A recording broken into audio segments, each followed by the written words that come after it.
Lee Jackson. Would you please welcome, Ladies and gentlemen, please welcome Lee Jackson! Mr. Lee Jackson. Author of his book series Get Good and one of the UK's top motivational speakers and trainers, recognised with the prestigious Professional Speaking Award of Excellence. Lee's known for his dynamic energy and down-to-earth approach. Lee's insights will leave you full of hope and inspiration. Okay, so welcome, Lee. Thank you very much for joining us today. So the first question, obviously you're a motivational speaker. So the first question I had was, how do you motivate yourself? Yeah, well, the first thing I need to say is I don't like the job title. I think that's really important that you understand that. But you have to have a job title these days that people Google. So, because when I say motivational speaker, like people usually take a step back and they go, oh, particularly in Yorkshire, they go, oh, right. So the reality is you can't motivate anybody. That's the reality. You love personal development. I've watched your podcasts. Yeah. I've seen your videos. You love all that stuff. You can't motivate anybody. Yeah. You can only say, this stuff helped me. Why don't you have a look at it? So that's kind of my job, really, is saying to people, I think this is good research. I think this has helped me. This has helped my friends. This has helped other people I've worked with. Why don't you have a look at this too? Because the last thing you want is someone coming into a business, doing a motivational talk and getting people standing up and putting their fists in the air. And because that's all surface stuff. I'm not really interested in the sort of vacuous kind of surface stuff. I'm really interested in what makes people tick and what makes us better as humans, which I guess is what Jolly Soul's all about, really. Absolutely. Isn't it? I love that. I read that in your book as well, Right. like where you said, you want to find out why people tick. And I think that's something that I 100% am on board with. Like, I just, what makes someone, happy, really, to their soul as much as possible. And, like you say, not everything will work for everyone. So I've seen that with a lot of, like, fists in the air and things like that. There's a certain speaker who does that, who I've seen. And obviously it does make you feel good in the moment, but it's then how does that then come with you in a sense? Do you know what I mean? Yeah, so I've got nothing against any style of speaker or any style of author or whatever. They can go for it, that's great. Yeah. I just know that, being a northern male who's grown up, my background being always with people, young people initially, I've always been like, I'm always about what is this going to mean tomorrow morning? So I'm all about leaving a legacy. So if I speak in a business or an organisation, say like the NHS or something like that, I go to something, I want to know, is what I've said going to affect them in the morning? Because it's fine to make them feel nice on the day, but what have I got? So for me, it's like people talk about legacy as if it's always about when you die, but I think a legacy sometimes is like when I've left an organisation, do they remember me the next day, not for my ego, but to remember something I said the next day? Yeah, did you change something in them? Yeah, a little tweak, a little change, a little new perspective. That's really it's kind of what really drives me, I suppose. That's what I really love. I love those little light bulb moments that you see sometimes above people's heads. And sometimes if you're in a big audience, you can sometimes almost see those moments. Yeah, you can see people going, oh, yeah. It's like the penny drops, That must be really rewarding to see that. It's just, I see it though as well. Like when you can read a quote even, or you can listen to, I find it odd that you can listen to something, I'll listen to maybe a self-help video and then I don't hear it the first time, but then even the second time of watching it, you can then all of a sudden be like, that makes much more sense. Do you work on that then, like how to connect better with people to be able to deliver something? Is that how you? Yeah, very much so. My job is actually in two halves. My job is, I'm a motivational speaker, a keynote speaker at conferences and businesses, organisations, and then I often spend a lot of my time helping other people to present as well. Okay. Because when you become a speaker, people say to you, "How do you do that?" And so it's not about manipulation of people. It's understanding, really. It's the E word. It's the engagement word. Because my job is that if I just come in and say some stuff and then don't engage an audience, then it won't work. They definitely wouldn't book me again, and it's just pointless. So for me, it's about connecting was one of my first chapter in my book, Get Good at Life, is all about connecting with others. How do we connect in the right way? How do we connect when sometimes people are a bit awkward? But actually connection with people is the reason that we exist on the earth, really. I saw that in your book. You have, obviously you're a strong believer in relationships and building connections. I saw it on a video as well about, do you want to tell us a bit about the Lego brick? I loved that analogy. So it was brilliant. Yeah, so I contacted, through a contact of mine, I contacted Lego and I spoke to the head of HR in Lego in Denmark. My first question for him was, do you have Lego at your meetings? And thankfully, he did tell me that they have Lego at every meeting in the Lego building, which I think is just great. Yeah. He says, sometimes we have a meeting and for the first 5 minutes, we don't say anything. We just build something. Wow. And I thought, what a great place to work. It's like mindful, isn't it? It's like it peaceful. Is. And peaceful, just, yeah. So what he said, all of their conference tables just have a big pit in the middle that's just full of Lego. So they just go in and build things and then they go, okay, what's first on the agenda? And they'll just make things. And I think that's a lovely way to live, really. Yeah. Yeah, it's mindful. Like play, I suppose it's mindful, Play play well, and mindfulness, whatever you want to call it, yeah. But I think so my analogy with a Lego brick and why I give out Lego bricks when I'm speaking, I take a big bag full of them, is just someone to take away. So it's for people to understand that a Lego brick is not designed to be on its own. Which we're not. Yeah. But yeah, I've had people in my life who have honestly thought they can do life on their own. Yeah. And sadly, sometimes it doesn't end well, and it's... Why did they think that? Why did they think they could do it on their own? Well, that's a great question. I think they misunderstand, or I think people just get their head down. If someone's struggling, you put your head down often, don't you? And you think, I can get through this. The words are interesting. I can get through this. I can get through this. And it should be like, no, we get through this. And I love the way that language is different. Yeah. So and the way people change their language. One thing that really interests me is if you look at the Hebrew language.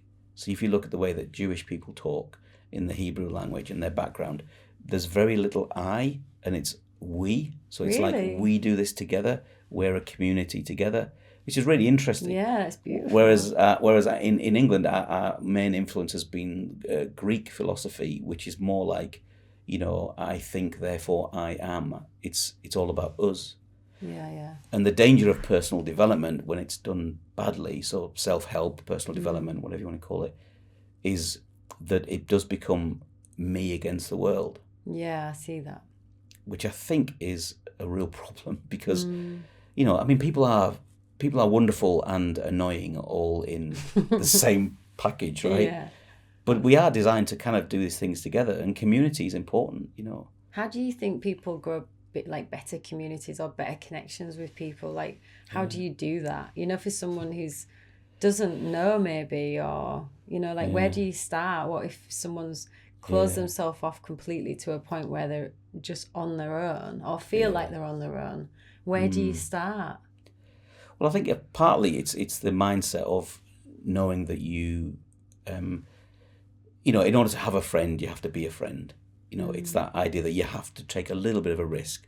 Because, I've come and just met you for the first time in person today. Yeah. I've spoken to your producer, Stuart, and we've had a chat.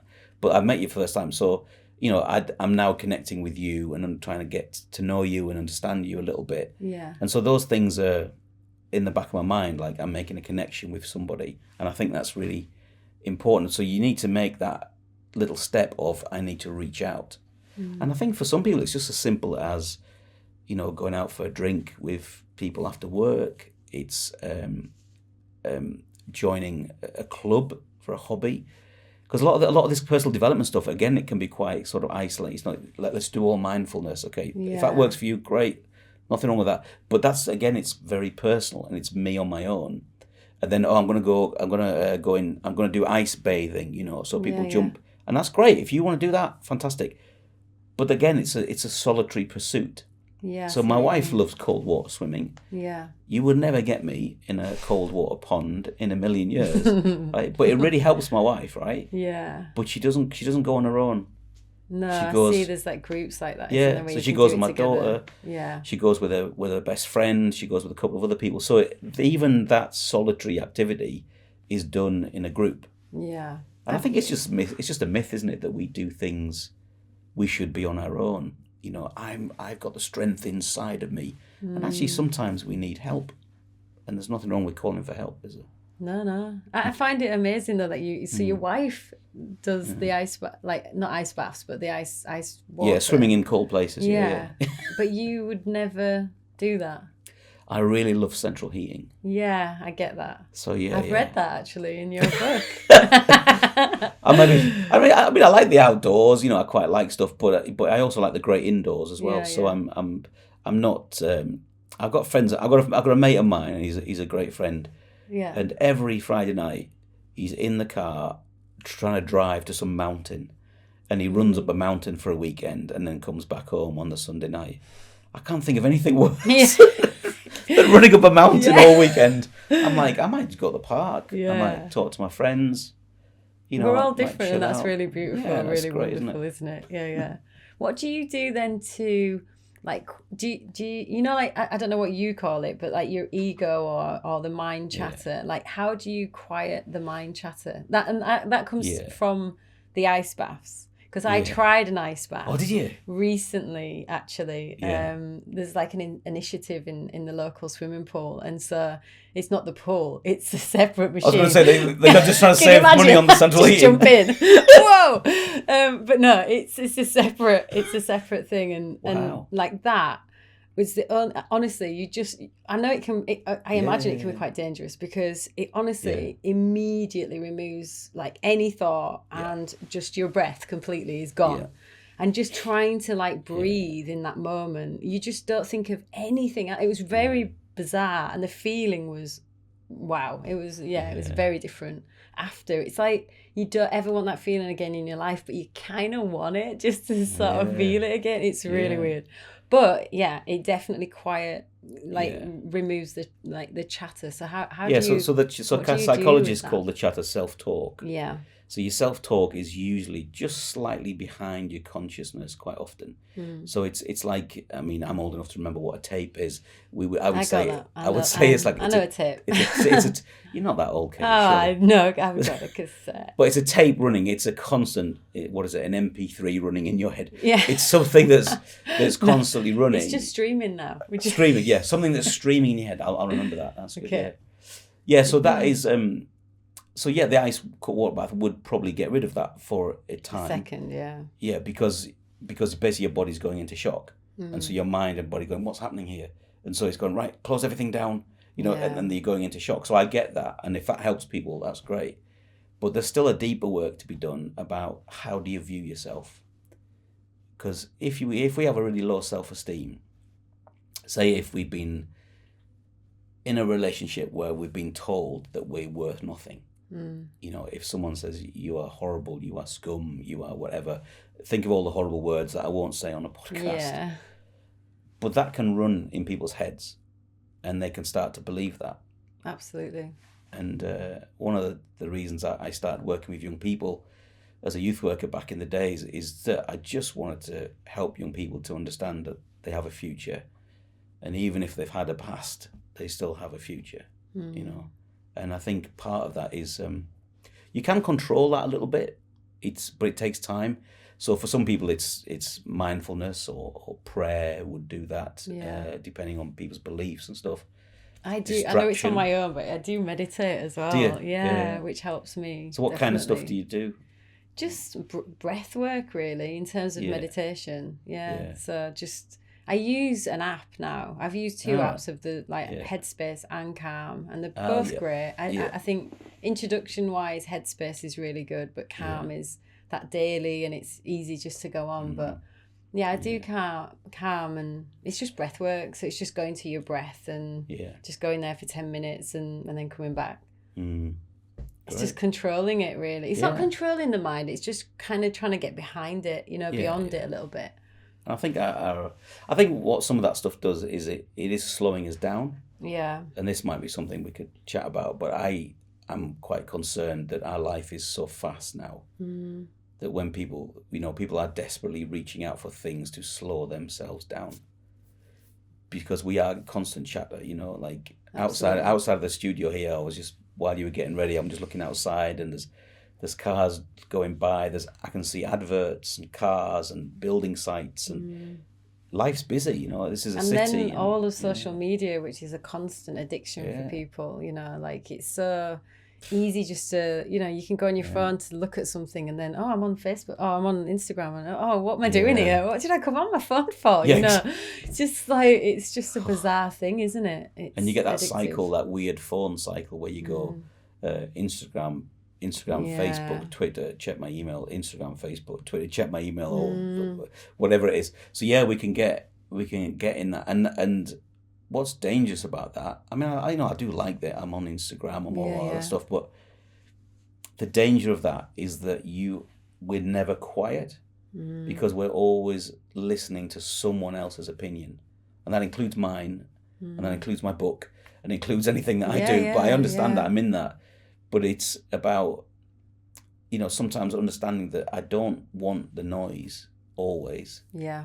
And the noise can drown things out. But I think people need to sometimes, particularly if they've had trauma and stuff, they need to do maybe some deeper work that would help them. So I'm all for good counselling. I was going to say, what do you recommend? Like CBT and stuff like that? Yeah, I think CBT is really useful. Yeah. If it's taught well. That in your book. Yeah, so CBT is really useful. Because if it's done properly, and there's a new sort of forms of CBT coming out all the time, and I think they're really helpful, because they're more like solution focused, as opposed to come here for 4 years and tell me about your childhood. Yeah, that stuff's all right. But you don't want to always do it. You're like getting it out, aren't you? With therapy, you're chatting about what the issues are, but when it comes to like working with yourself out, maybe you need that kind of psychological understanding. I think it's interesting that people often get lost in the way that they think, and they don't even realize that they're in habits of thought. I've seen that loads. Like obviously, even with the acting school, we have, and we've had people who will attend a class, and the way that they're looking at it and they're seeing it, and it's just I just can see that there's like old patterns like playing out, and then also that people believe their thoughts so much and don't ever say, actually this might not be a true thought for me, it's just a thought. Do you know about that kind of stuff? I use a phrase when I'm speaking. My phrase is don't believe everything you think. Yeah. And people go, what do you mean? It was like, if you believe everything you think, you literally will never get out of bed. Yeah.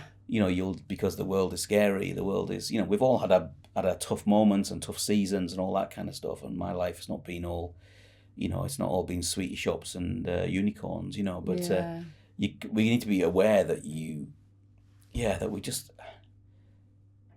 Yeah, it's deep stuff, isn't it? Yeah, I think with your thinking though, it comes from all sorts of influences. Yeah. That's the thing that people don't necessarily know, that you could have watched a TV show and all that information is somehow stored in there, and that then when you're thinking certain things, sometimes like years ago for myself, I'd have times where I might think something and be like, oh, that's not very nice, and then I'd feel so bad about it and be bad on myself about it.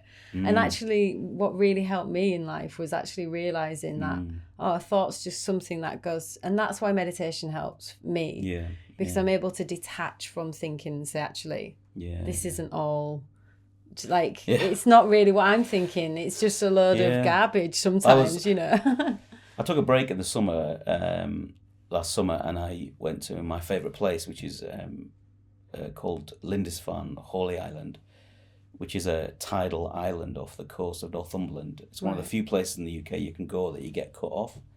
So completely. Yeah, so you go on the island, and every twice a day the sea comes in and you can't go anywhere, which kind of forces you to slow down. Yeah. So we often go there at least once a year. We go there. We've already booked for last year. So I'm on one of the most beautiful places. It's kind of desolate and windy and wonderful, like Northumberland is. Yeah. And I was on the beach, just sat on my own. I'd gone on my own for just a break on my own. Extrovert went on his own to a retreat, right? So, because sometimes I need it. Yeah. So I went on my own. I was sat on this bench on the beach, and there was this family, because the tide was open, so lots of families come on and buy ice cream and do a little walk and look at the castle, and then they all disappear. And then when the tide comes in, it's just a few people there. Right.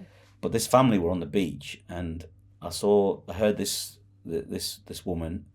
So I guess she was there with a partner, husband and wife or partners, whatever. And there was a couple of kids, and I heard this as I was walking past her. I heard her say, she said to her child, "You're ugly, just like me. In fact, we're all ugly." No. And I walked past her, and I thought, do I do an intervention here, or do I walk past? And I just thought, that's sad, isn't it? It was really, really sad. And I thought, yeah, because these kids were 5, 6 years old. Maybe there was 2 kids, 5 or 6, 7 and 8. And I just thought, you've told your kids that they're ugly, and they're going to believe that, and that's going to be a self-talk. Self-talk's going to be behind that's going to be their talk when they're, that's what's going to come out of their mind. Yeah. And I explained this to my daughters actually, because we were recently in an A&E, just sat there, and one of the mums came in and said to their daughter, who was about probably 6 or 7, like, all right, like, shit face, basically. I know that's a sweat, but just kind of just how she spoke. It wasn't even in a mean way. It was just like that's how she spoke to the girl, and I was like, that's just gonna be what that girl's like level is of herself. So that's acceptable. Yeah. Where do we go from there? Do you know what I mean? I felt exactly the same. I was just do I say something, or is that I thought, no, I shouldn't say something, but no, I think generally you don't, do you? I think because you don't know what's going on there, do you? Like no. But yeah, it's their reality really of the world, and that's the thing, isn't it? So our reality is the language, and then the thoughts that have been put in there, and then it's kind of hard to unpick sometimes all of that when you're older, I think. It is that when we're going back to my youth work days, where I was in a school in Leeds, tougher school, second hardest school in the country, and we used to do a lunchtime group, and we used to get all the kind of kids who struggled at lunchtime. If they got bullied, they'd all come to our lunchtime group because they got free chocolate, and it was safe. Those are the days where you could give out chocolate. And it was a safe place. And then so we would go around and say, "Oh, what's your name?" And this little lad, year 7. You remember, cast your mind back to school. There's always like a little lad in year 7 that's really much smaller than all the other ones. He was that lad. I said to him, "Oh, what's your name?" And he says, "Oh, my mum and dad call me Arsewipe." Yeah. Wow. I said, well, what's your name? And he said, Jeff or whatever. And I said, "Oh, we'll call you that, shall we?" Aww. And that was I was thinking, my heart's breaking, I think though that often like people are just, they don't know better. And I know that sounds crazy that they do know better, but they don't know better. And I think it's like almost that they've maybe had that themselves, and it's like, how far down the generation does this go where there's been sort of issues like this, and maybe they have progressively got a bit better each one, but it doesn't sound right, does it? And it generally is going to be a negative self-talk when that kid's older, or just like a lack of self-worth, so they'll bring in vices potentially to make themselves feel better, maybe. I don't know. So I mean, the key, education is everything, isn't it? That's why I've worked in schools, and I still work in schools now, and I still do talks. Even if they can't afford it, sometimes I'll still do, they can't afford to book me, I'll still do 1 or 2 schools for free just because I want to make a difference, and that's a lovely thing to do.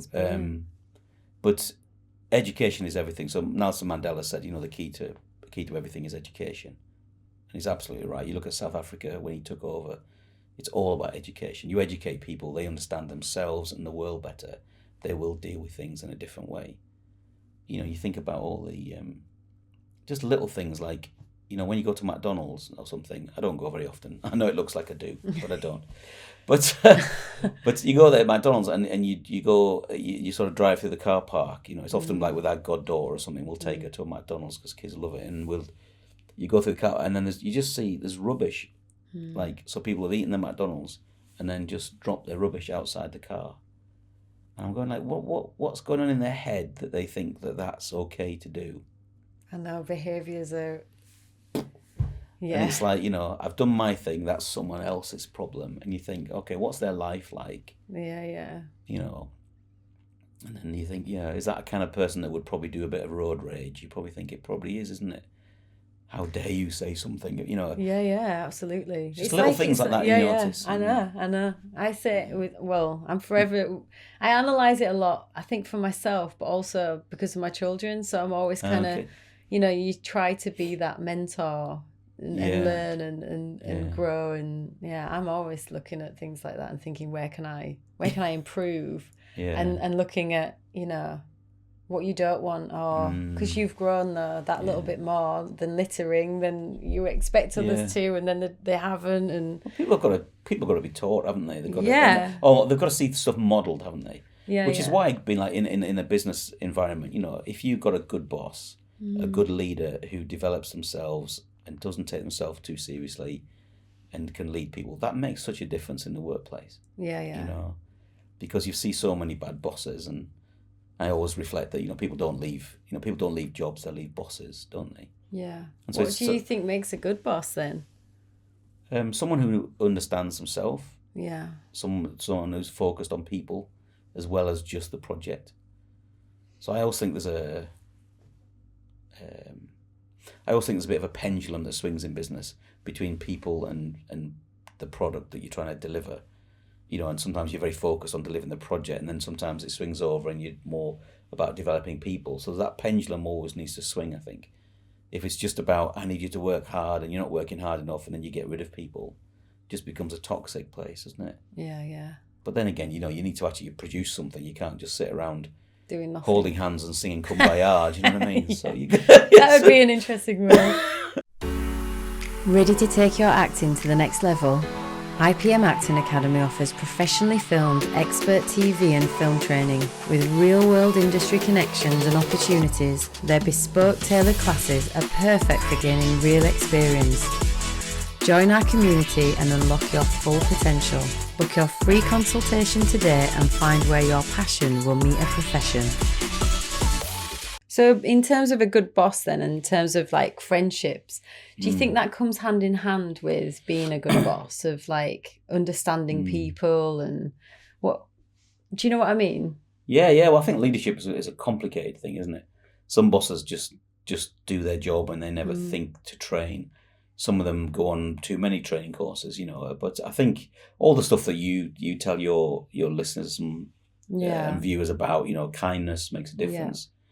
But you can't always be kind if you're a boss, because you have to sometimes sack people, right? Yeah. But ultimately you can put people first. And I think when you put people first, everything else kind of falls into place. There's definitely an element of that, I think. Yeah. And like again, service to other people.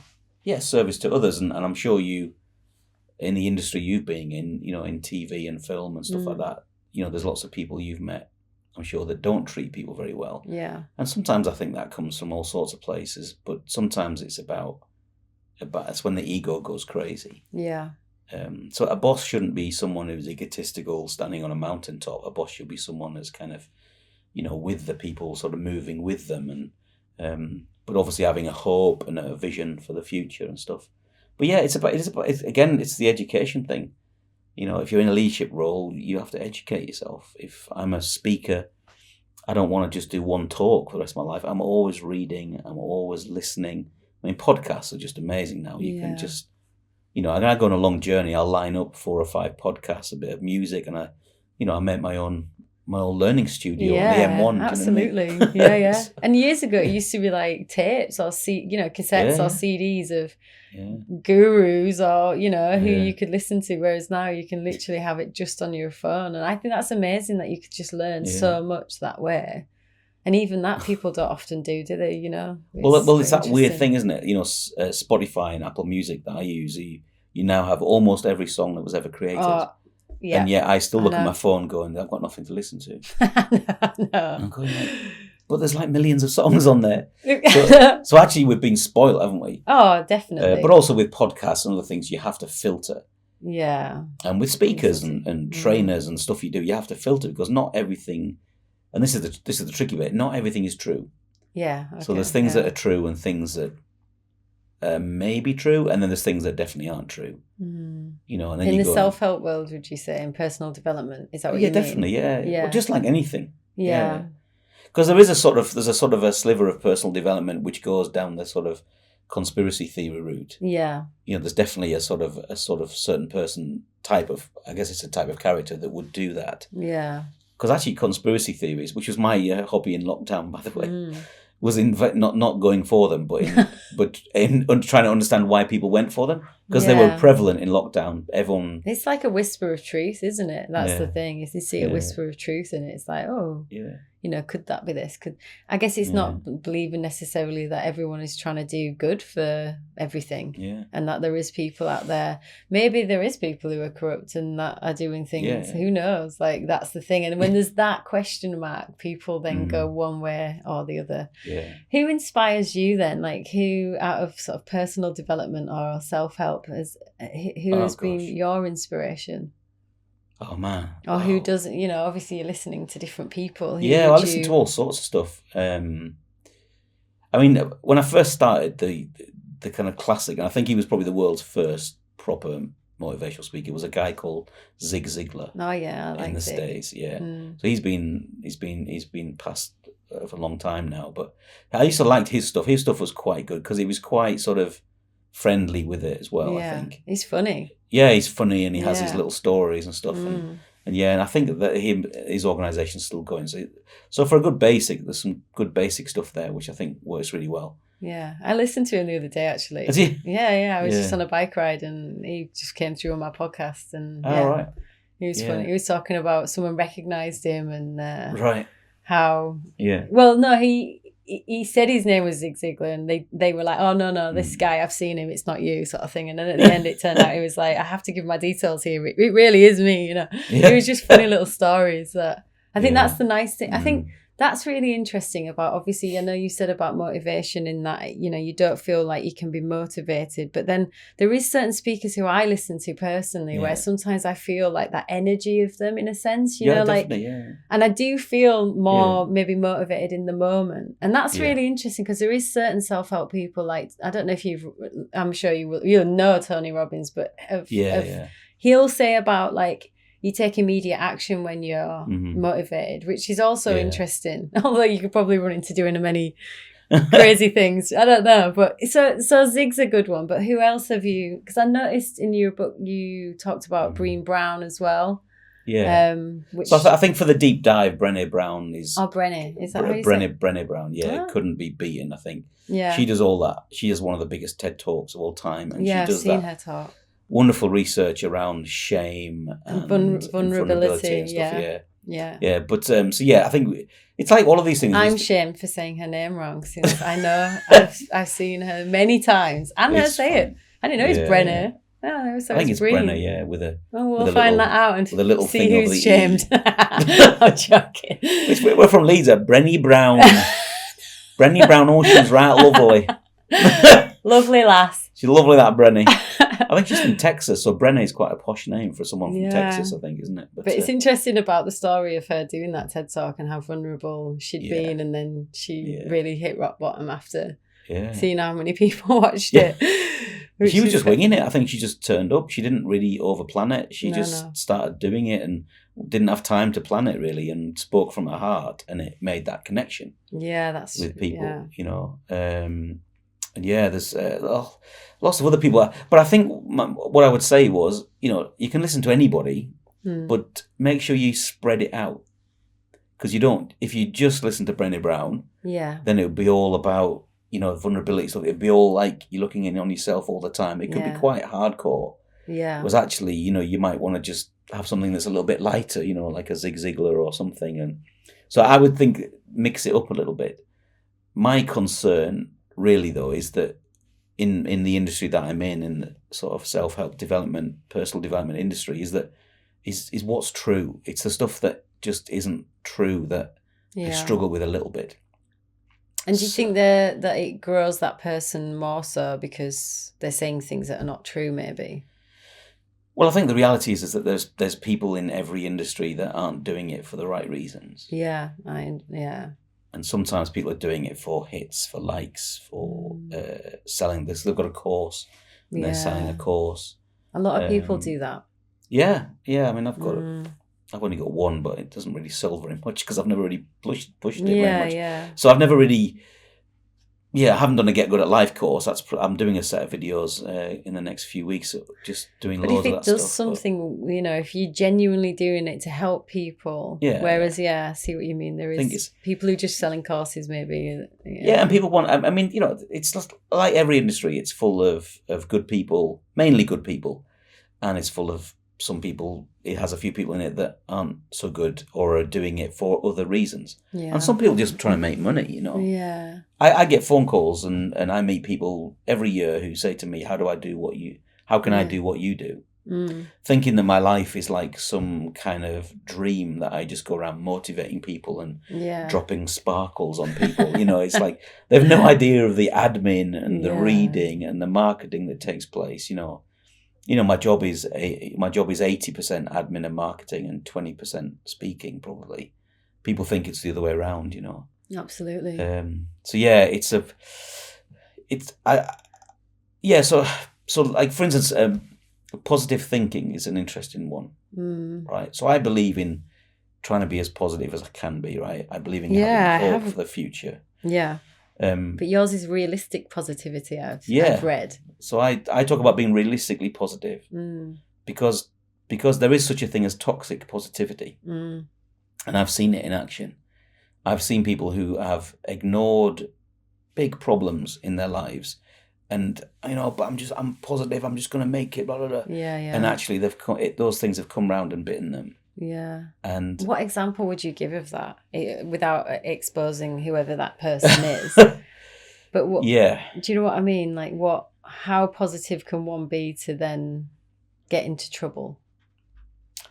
So that there is a book, and this is okay. So this is probably going quite close to the conspiracy theory thing. But let me just tell you about this one.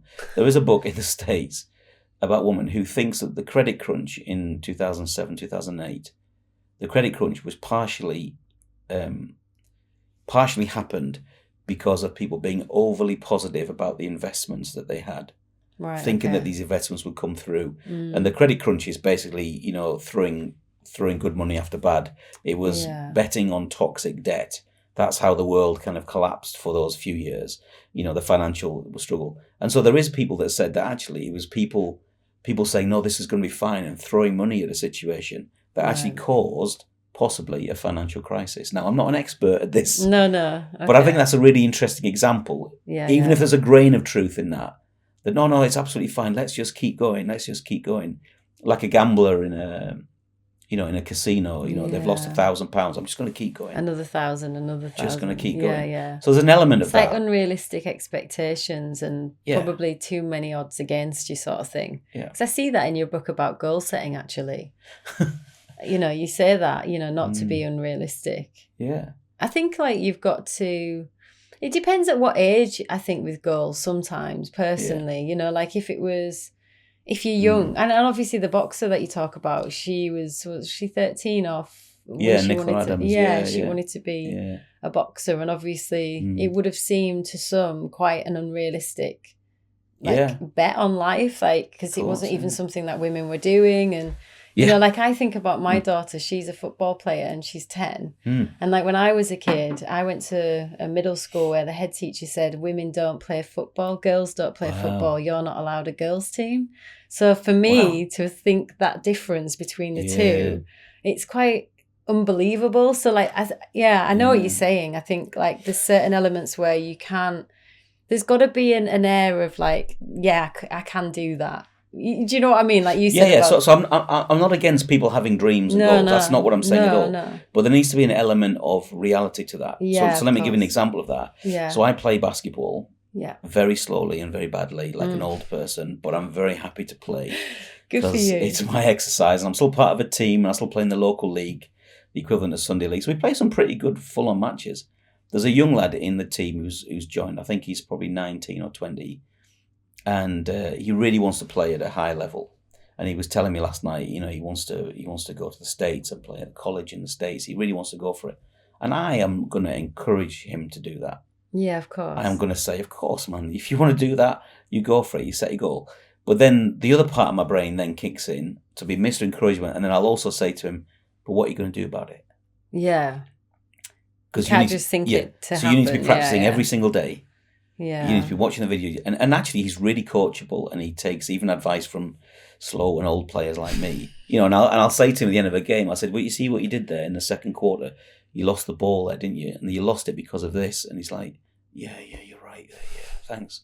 And he sort of gave me like a little fist bump last night. I gave him a couple of tips. That's brilliant. And he gave him a little fist bump because I'm going to absolutely encourage him. Yeah. But the reality is, it would be a massive... there's only a few hundred players in the NBA in America. Not everyone's going to be that level basketball. And even Danny Evans, who you've had on your course, he's playing at a good high level in Europe and abroad. But not everyone's going to get to that level. No. So you also need to have that. This is absolutely my dream. I'm going to make a plan. I'm going to get a team around me, and the team is key. So Nicola Adams had a team around her that helped her to become the first woman to win a gold medal in boxing. And again, with you're thinking, oh, is it about us? Well, partially, we have the right mindset, the right attitude. That's it. And I think like even just learning with my own daughter, she's 10. And she wanted to be a professional footballer. She talked about it. Wow. And she's now playing under 12s at a high level for it's York City. Great. And she's at Leeds and what have you. But she goes for things which were found really interesting. I know this is sort of a bit off topic, but she was in the ETC, which is like the level below where she's at now. Yeah.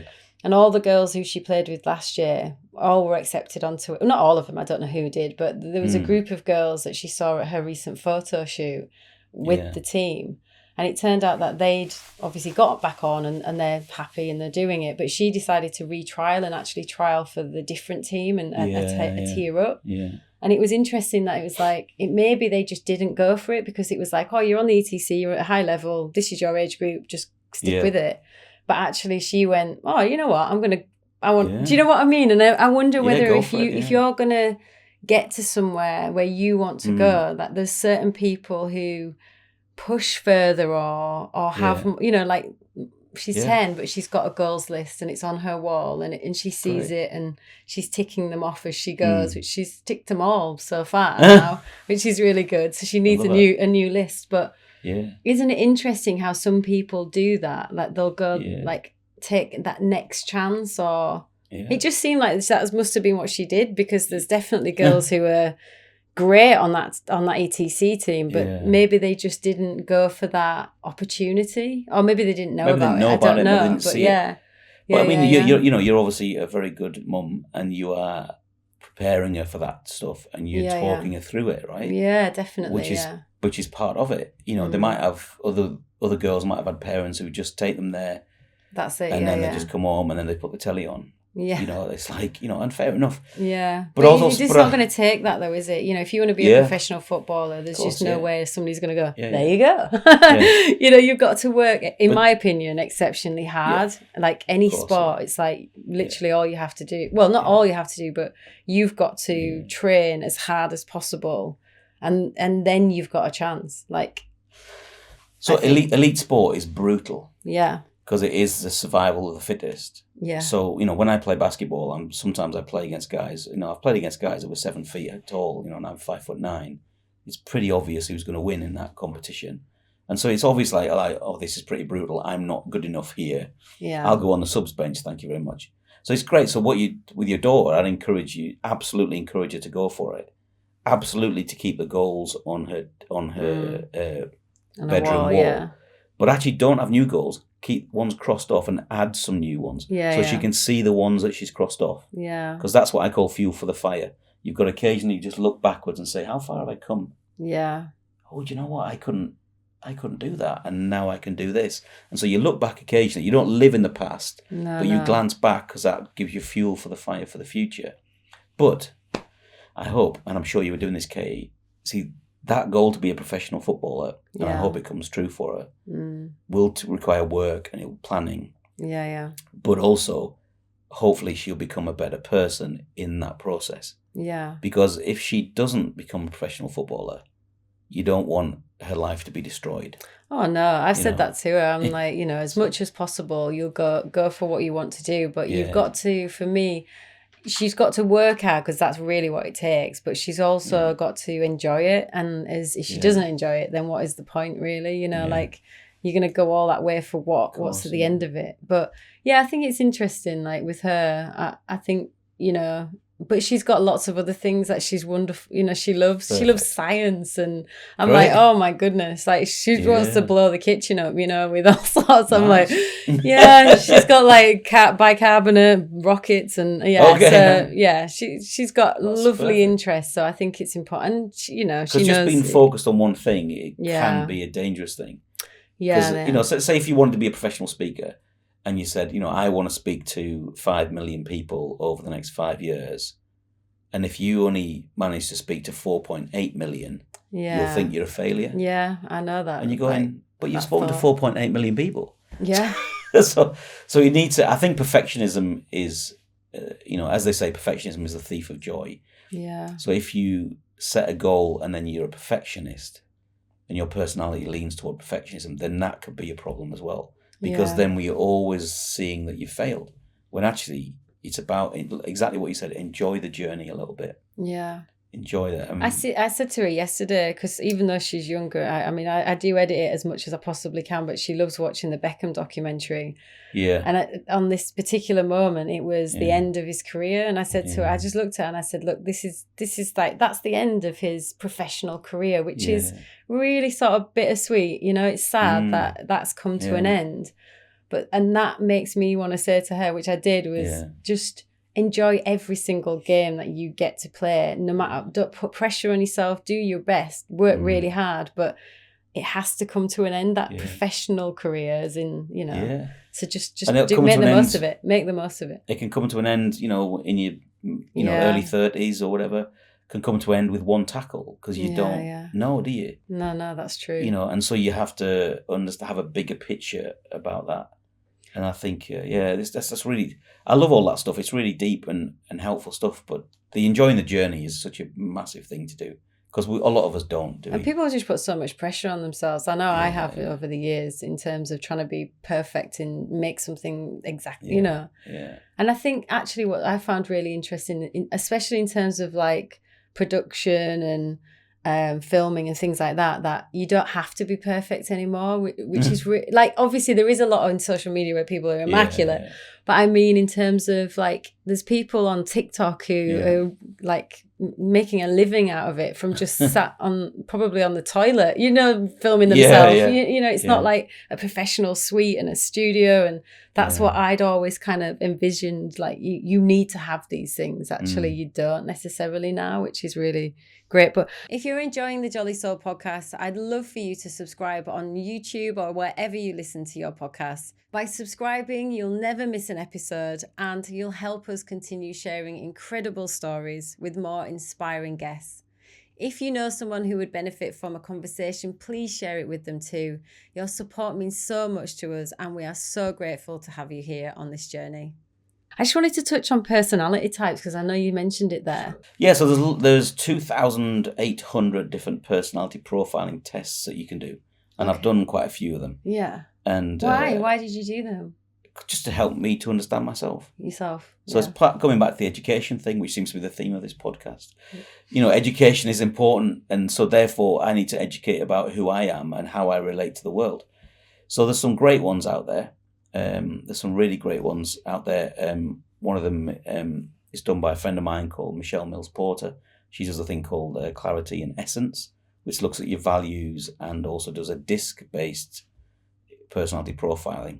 DISC is a type of personality profiling. So there's 2,800 of them, but most of them are made from certain backgrounds. Like it's like Carl Jung, for instance. And other stuff. Yeah. And so what did you get from it? What did you learn? So the ones that I've done, So the big ones. How did it help you? Myers-Briggs type indicator is one of the big ones. Okay. A DISC is another one of the big ones. It helped me just have a little. I don't think they're always true.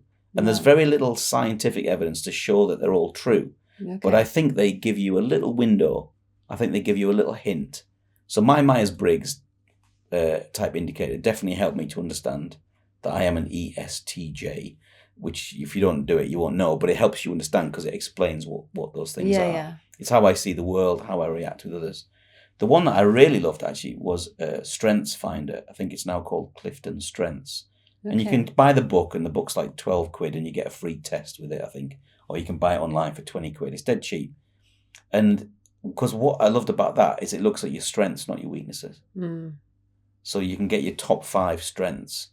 And mine, I showed them to my wife, Claire, and I said, what do you think of that? And she looked at them and she went, oh, that's you. Brilliant. So they were, I can't remember all of them now, but one of the top ones was communication. Yeah. I'm in the right job. Yeah. One was connectedness. It sort of brought you like peace to where you're at in yourself, and yeah, and belief, it's also maybe more belief that you were able to be that speaker. Maybe, I don't know. Yeah, I think it did. It was like you're in the right job, you're doing the right thing, and we also want to know that sometimes, don't we? Yeah, I think in daily life you're doing. You know, when you're having a rough day on a Tuesday afternoon in February when it's dark, you do want to know, am I in the right job? Yeah. Sometimes. And I think, that helps. So I write a lot of this stuff down. Yeah. So as well as just educating, people read a book and then they just move on and read another book. But I read stuff and listen to stuff, and I've got endless notes. And some really important things, I put them in certain notes on my phone. I used to do them in posh notebooks, but now I do it on my phone.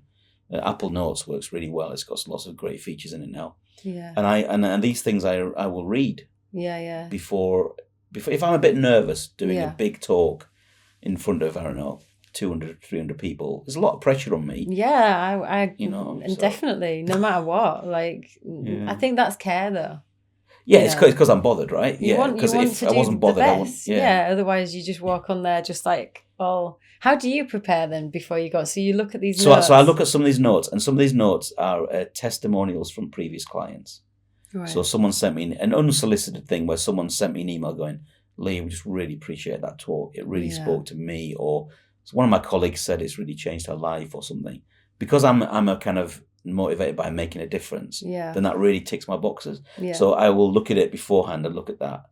Then it might be some stuff, so some quotes or something that's meant a lot. You have them on the wall behind you. Yeah. Those kind of things that make. I think they're so impactful though. A quote you can literally just change in a moment, and you're like, wow, like okay. Sometimes you just need reminding, Yeah. Yeah, and I do believe that kindness is one of the most beautiful things in the world. Always choose kindness. It's important. So there's little things like that I'll do. But what really works for me is when people have said stuff about me. Yeah. And then it's like, oh, that's a nice email. And you send an email back going, thank you. And then people usually go archive or delete the email. And you save it. I save it. That's really beautiful. And I print it out. And no one else sees this. It's not an egotistical thing. No. I don't go around saying, Katie, can I just show you my testimonials? I mean, obviously, is that what that was earlier? No. Because obviously you're on LinkedIn and a lot of them are there and stuff. So I genuinely do print them out and cut and paste them into notes. So, so that I can just have a word of myself before I talk. So if I do something that's a bit bigger, they often do this thing where, can you sit on the stage, like the bosses and the guests and I'm like, oh no. Do you mind if I just sit at the back? Because I might want to nip to the loo and I want to get, so I got the back, so I'll just be on my phone at the back. I'm listening to what's going on, but then I'm just like, okay, just take a moment, Lee. Yeah. So you could say it's a bit of mindfulness. I'm taking a moment to look at my stuff and go, okay, just remind yourself that you did that. And I remember one particular journey, pre-COVID, I remember. Isn't it funny how we think of pre and post-COVID? Isn't that a funny thing? I was on the train to London, you've done it 100 times, Leeds to King's Cross, 2 hours, 20 minutes. I'm on there and I was getting closer to this gig in London. I was working with loads of solicitors. Yeah. And I suddenly started, the self-talk in my head was like, who do you think you are to go and talk to all these posh people in London, Lee? You haven't even got a degree. And I could hear the stuff going on in my head. And so I just thought, I'm just going to counter that with some questions. And so my questions, I ask really stupid questions. This really works. Ask yourself stupid questions, and then your mind goes, yeah.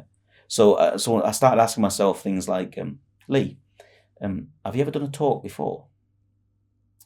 Yeah, you've done hundreds. So shut up and just get on with your job. Yeah. Lee, have you written a book about this? Yeah, I've written 13 books. Right. So shut up and just get on with it. Isn't it odd though? The mind does that. Yeah, the psychologists call them ants, don't they? Automatic negative thoughts. I don't know. Yeah, ANTS. Yeah, so they're there for our safety. So our brain says that it stops you running into the road. Yeah, of course. They're like safety the things, like mind. Yeah, it's like you could get run over, so therefore don't walk on the road. So they're quite normal and good things, but the problem is that they can be amplified by our bad experiences or.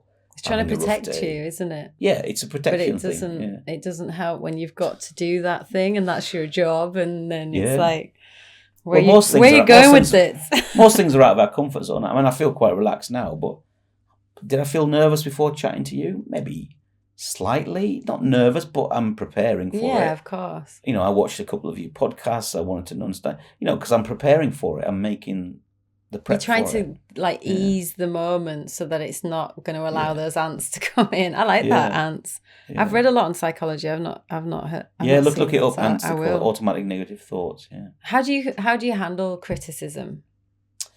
Yeah. So I call it giving feedback on feedback. People are lovely, but people do criticize you. You put a book on Amazon. And before you know it, the trolls are there. Yeah, people love your book, and then some people think, because it arrived a day late, they put you a 1-star review on Amazon. Yeah. So you need to get over yourself, really. I if anyone says anything to me, usually I will just say thank you, and then when I walk away from that person, I'll decide: am I taking that on board, or am I just going to leave that? Is that their stuff? Have they got an issue that they're amplifying? Yeah, onto you. Yeah. That's their thing. Yeah, they're sticking their stuff onto you. I think that's it. When we were talking before about people and how they go around, there is obviously these certain people who are not the nicest, but I always feel like they see the world like that anyway. So no matter whether they're putting it on you or they're making other people's lives feel terrible, they can't not see the world like that at some point. They're going to see it. So, I think it gives you a bit of peace sometimes. People leak, don't they? So, if you know someone that has a very, very low self-esteem, when you chat to them, they'll tell you that pretty quickly. Yeah. Oh, no, I'm worth nothing. Or, no, I couldn't do that. I've never done anything big in my life. And I've got people in my life that are a bit like that, and you encourage them and stuff like that. But it's sometimes, there is people just leak out what's going on in their heads, don't they, pretty quickly. A lot of it through language and the way they're saying things, and I love that about language. Like, like you can hear so much in the words that they've chosen, but also that they're sometimes destroying themselves with their own language and how they speak to themselves. I know that I've changed as much as I possibly could change that. I know for myself I did, for my children. So I was like looking at these babies thinking, you can't ever speak to yourself the way I've spoken to myself about how I look, or do you know what I'm just think, just, so that is, it's really, really important. So we're going to come to the end, and at the end I always ask 3 big questions. Now it's not take a drink, pure vodka. No, these are just questions that it's just like an immediate response. Okay. You might be like that. You know the answer. You might not. And nothing's right or wrong generally with this. So it's just. So what do you think the key to success is? Have a big vision, know the reason why you're doing it, and get some help along the way. What do you think the secret to happiness is? No, you can't achieve happiness. Happiness comes along at certain moments along the journey. So if you try to be happy, you will always be unhappy because you can't make yourself happy, but happiness comes along. And it might just be a song on the radio while you're making tea in the kitchen. So take those moments rather than... Happiness is not a destination. It's just some moments along the way, I think. And finally, what do you think the meaning of life is? Just that little question. Wow, and how long have we got? What do you think the meaning of life is? Well, I think you're going in sort of into deeper sort of faith territory there, I think, really. Yeah, I've got a faith and stuff, but I'm not here to talk about that really. So I think that's deeper philosophical stuff. Okay. But I think it definitely involves people and connecting with others and connecting with your purpose. Yeah, definitely. But I wouldn't pretend to give Have you a the answer sound to bite for everything. that one, I think. No, but I love that. I love that. yeah. You know, the connection is the meaning of life. That's such a beautiful thing. Like, that's wonderful. And it's not even, nobody knows. That's the thing. Maybe nobody knows unless you're religious in a certain, well, I don't know. You might have the answer. But, well, you know, we can't really prove the answer, I suppose. So it's just a question of like what comes to mind. So there's no right or wrong, as I said. I don't know the answer. Well, you can invite me back. We can do it at that.